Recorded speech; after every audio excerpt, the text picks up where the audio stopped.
अस्सलाम वालेकुम viewers. Learning point zero के साथ मैं हूं आपका मेज़बान मतीन जावेद।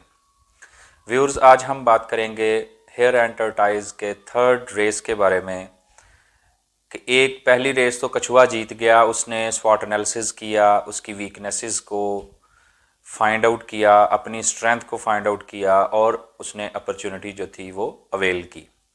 सेकंड रेस में हमने देखा कि जो खरगोश था उसने स्वॉट एनालिसिस किया, उसने अपनी स्ट्रेंथ को देखा, अपनी वीकनेसेस को देखा, कछुए की स्ट्रेंथ और वीकनेसेस को देखा और उसने अपने लिए एक अपॉर्चुनिटी ड्राइव की।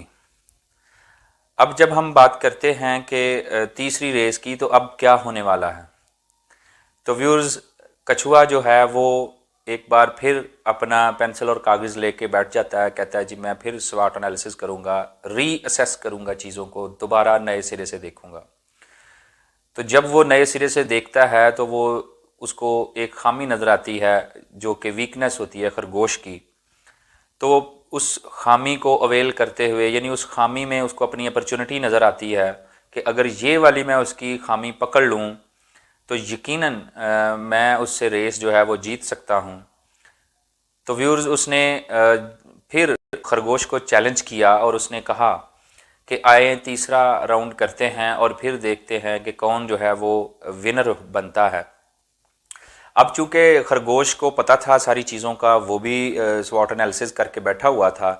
खरगोश ने सोचा कि ज़्यादा दूर रख लेगा, कोई बात नहीं, मैंने सोना नहीं है, मैंने रास्ते में रेस्ट नहीं करनी, मैंने जो है वो इससे भरपूर तरीके से ये रेस जीतनी है।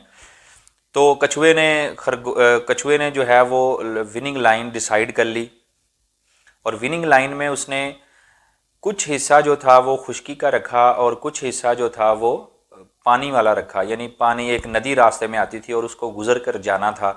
विनिंग लाइन यानी नदी के दूसरी साइड पे उसने रखी। तो जब रेस स्टार्ट हो गई तो जब खरगोश भागा और जाके वो नदी के सराहने खड़ा हो गया और उसने कहा कि अब मैं क्या करूं, ये नदी में तो मैं बह जाऊंगा, अब तो मैं इसमें से गुजर नहीं सकता, मैं जितना भी तेज़ हूं लेकिन मैं इसमें से गुजर नहीं सकता। तो कछुआ आया पीछे से, आहिस्ता आहिस्ता आया और उसने आके उसको बाय बाय किया नदी के सराहने बैठे हुए खरगोश को, और वो पानी में डुबकी लगाई और वो दूसरी साइड पे विनिंग लाइन पे, और आखिरकार जो है वो कछुआ एक बार फिर, यानी कि फाइनल राउंड जो था वो कछुआ जीत गया।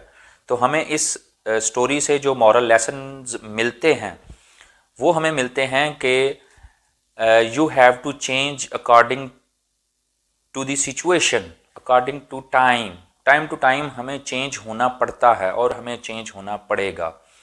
हमें अपना स्वॉट एनालिसिस हर वक्त के लिहाज से करना पड़ेगा, हर सिचुएशन के लिहाज से करना पड़ेगा। ऐसा नहीं होगा कि हम एक दफ़ा अपना स्वॉट एनालिसिस करके बैठ जाएं और कहें कि जी बस ठीक है। जी नहीं, हर रोज़ आपको अपना मुहासबा करना पड़ेगा और आपको अपनी स्ट्रेंथ्स और अपनी वीकनेसेस को देखते हुए अपनी अपॉर्चुनिटीज़ को अवेल खुद करना पड़ेगा।